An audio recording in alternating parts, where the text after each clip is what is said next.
بعد كده مش هتشتري حلاوة المولي التاني من بره خالص. كل حاجة هتعمليها في البيت. كنا فاكرين الموضوع صعب جدا، طلع أسهل من ما يمكن. والله العظيم عملنا الملبل بالعين الجمل.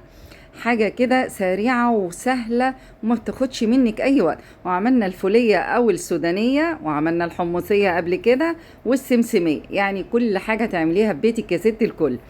ويلا هنبتدي هنا ونشوف المقادير بتاعتنا. معانا طاسة على النار، هحط كوبايتين سكر وكوبايتين ونص مية. كوبايتين سكر وكوبايتين ونص مية. انا مش مشغلة البوتاجاز لسه، هدوب السكر مع المية الاول وبعدين اشغل البوتاجاز. هدوبهم حلو قوي.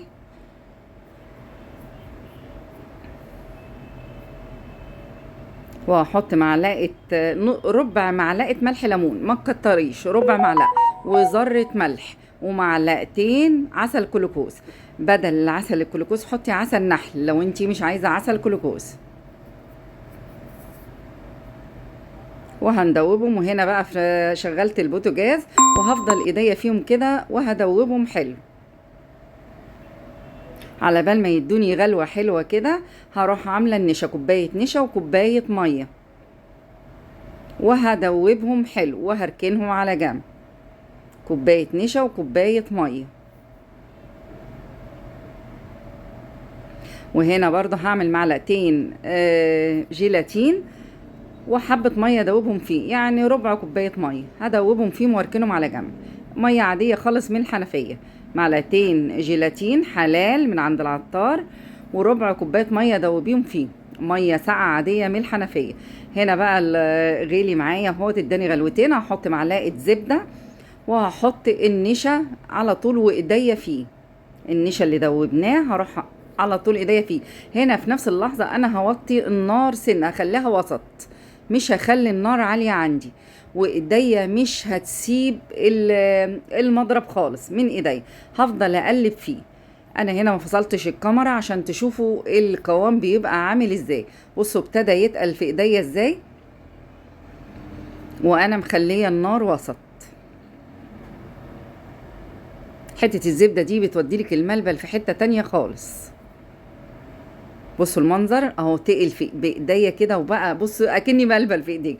هنا بقى هسيب المضرب واخد المعلقة علشان الخليط تقل في ايديا.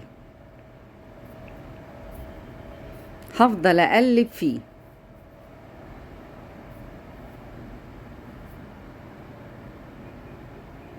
هنا هحط الجيلاتين.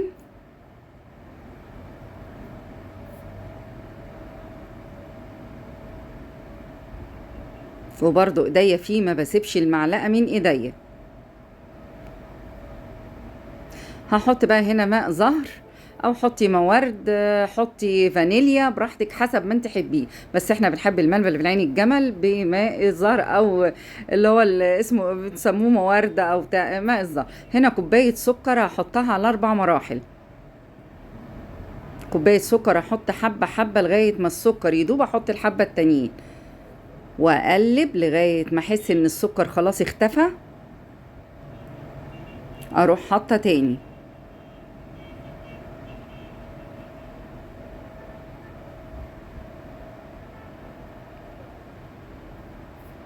خلاص اخر حبة كده وافضل اقلب.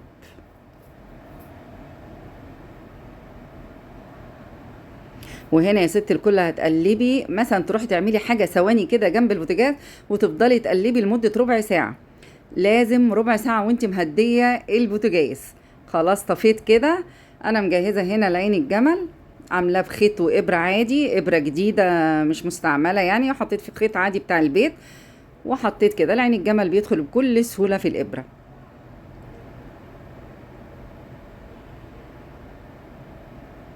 يعني مش ضروري حبل مخصوص ولا الحاجات دي كلها.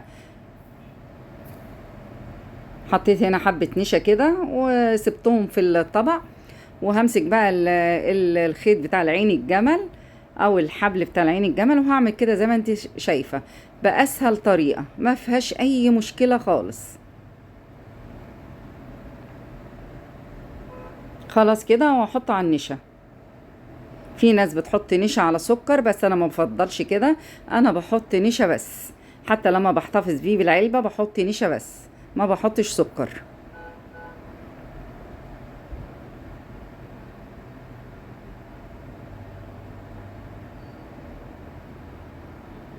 عايزة تسيبيه شوية في طبق تاني وبعدين ترجعي تعيدي عليه تاني علشان ياخد كمية اكتر، مفيش اي مشكلة، بس انا عملته مرة واحدة زي ما انتي شايفة كده بالظبط.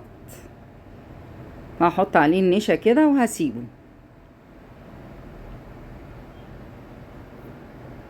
خلاص عملت التلات حبلة بالعين الجمل كده وهسيبهم. هحط باقي الخليط بقى، عندي علبة كده، علبة تلاجة، وهحط كيس وهحط حبة نشا تحت في الكيس التلاجة. ما تدهنيش زيت مع النشا، هو نشا وبس، لان زيت مع النشا بيلزق جدا جدا، وعن تجربة حطي نشا بس. حطيت الخليط وهحط عندي حبة مكسرات كده، بندق على عين جمل، هحطهم واحاول اغطسهم كده، واحط الخليط اللي باقي فوقيه، واسيبهم يهدى شويه، يعني يهدوا كده شويه من السخونيه بره كده لمده نص ساعه على المطبخ. وبعدين ادخلهم التلاجة عاديه، تلاجة عادي جدا. قعدوا من 4 ساعات كده ل4:30 كده وطلعتهم، ما بياخدوش اي وقت.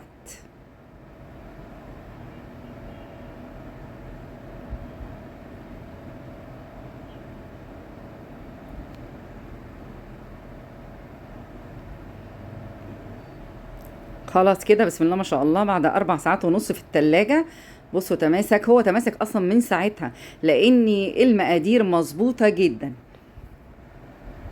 انا بطلعه من الحبل كده، بقطعه زي ما احنا بنشتريه كده في العلب كده. بصوا المنظر والطعم حكاية، وجربوه قولوا لي في التعليقات، ونفس المقادير امشي عليها بالظبط. عايزة تعمليه سادة برضو بنفس المقادير.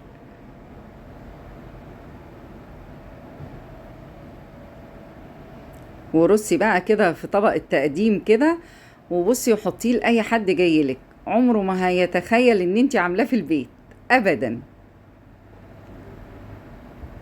وطري وجميل، ولا بيشد قوي ولا يعني بصوا مظبوط.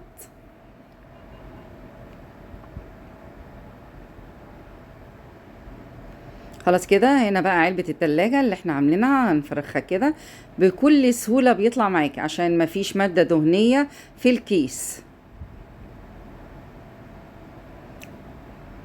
السكينة بس عاملاها بحبة زيت كده بالفرشة عشان بس ما تلزقش، هي مش هتلزق بس عملت احتياطي يعني.